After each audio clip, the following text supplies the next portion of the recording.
Welcome to the Holy Unraveling, where we stop pretending we're fine and start inviting God into the messy middle.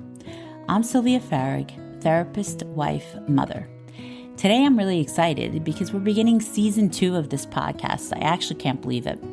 But I wanted to pivot a little. This series is going to be on the mental load that women carry, relationships, marriage, and emotional connection. Here we talk about the parts of life and relationships people often keep hidden. The quiet struggles, the internal battles, the moments where things look stable on the outside but feel deeply disconnected underneath. Because unraveling isn't always loud. Sometimes it's silent. Sometimes it looks like two people sitting on the same couch, slowly becoming strangers. So today I want to talk about something I often see in my office and just in everyday life, the roommate marriage. Picture this. It's 10 p.m. on a Tuesday. The kids are asleep, the house is quiet, and you and your spouse are sitting on opposite ends of the couch, 3 feet apart. But emotionally, it could feel like 3,000 miles apart. The only sound in the room is the tapping of fingers on your phone screens. You're scrolling, they're scrolling. You ask, how was your day? They don't even look up, but answer, fine, tired. And that's it. No conflict, no yelling, no drama, just silence. And people convince themselves that this silence means everything is fine. We're stable and we're not fighting. This is just what marriage looks like after a while. But stability and connection are not the same thing. Sometimes what looks like it's peaceful on the outside is actually something much quieter and a lot more dangerous: emotional distance. In a roommate marriage, the partnership still functions. The bills get paid, the schedules get managed, children get driven to their endless activities, and the house still runs. But somewhere along the way, the relationship stopped being nurtured. Two people become logistical partners, a household management team. They share responsibilities, but they no longer share hearts. And from a psychological perspective, this happens often. Not because two people stop loving each other overnight, but because of something far more subtle. Distraction, fatigue, unspoken resentment, unaddressed emotional needs.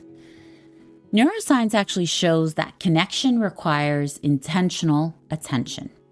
Our brains bond through eye contact, shared experiences, emotional attunement, and presence. When those disappear, the relationship begins to operate on autopilot. An autopilot may keep the house functioning, but it starves intimacy. One of the most common things I hear from couples is this: but we're together all the time. And yet, when you dig deeper, you realize something important. Yeah, they're physically together and yet near each other, but they're not emotionally present. Presence means listening without distraction, asking what someone's inner world, not just their schedule, looking at someone and actually seeing them again, not as a co-manager of the family, but as the person you once chose. Marriage does not just drift into connection. It drifts into distance unless it's nurtured. Because life gets full, as we all know. Careers, children, stress, fatigue, on. And gradually, the relationship becomes about survival instead of intimacy. And here's the deeper spiritual layer that I think about often. Marriage was never meant to be purely logistical. Scripture speaks of marriage as a mystery, a reflection of sacrificial love.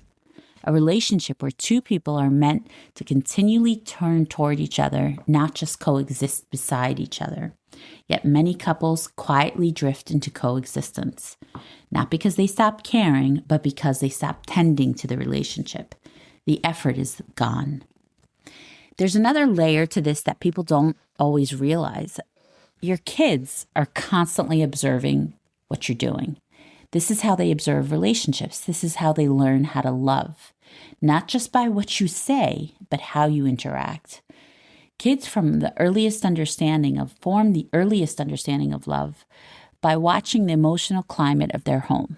Do they see affection, respect, curiosity about one another?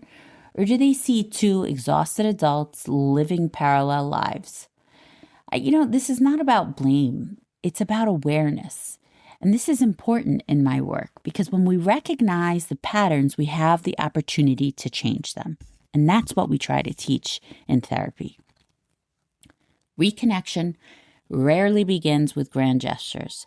It usually begins with small intentional shifts. Look up from your phone. Put your phone away. That would be great. Choosing conversation instead of scrolling. Planning something together instead of defaulting to routine. Asking deeper questions, not how was your day, but hey, what's been on your mind lately? Or how can I show up for you and be better? Sometimes couples assume the distance means the love is gone, but very often the love might still be there. It's just buried under exhaustion and distraction.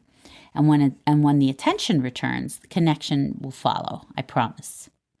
In therapy, I've seen couples rediscover each other years after feeling like roommates. What changed wasn't magic. I don't have a magic wand. It was just awareness, intentional presence, and the courage to admit we stopped making an effort. And that admission can actually be the beginning of something beautiful, because what has drifted can often be rebuilt. Marriage doesn't fall apart all at once. Most of the time, it just slowly drifts into silence. Two people sitting in the same room, living the same life, but slowly missing each other. The invitation is not perfection. It's attention. Look up, listen again, choose to be present. Sometimes the difference between a roommate marriage and a living, breathing relationship is simply the moment when two people decide to turn toward each other again.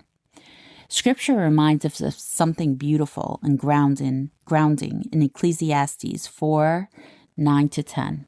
Two are better than one because they have a good reward for their labor. For if they fall, one will lift up his companion. Marriage was never meant to be two people quietly surviving. It was meant to be two people lifting each other, strengthening each other, walking side by side through the chaos of life. And we know how chaotic it can get. And if somewhere along the way that connection has grown quiet, it doesn't mean it's gone.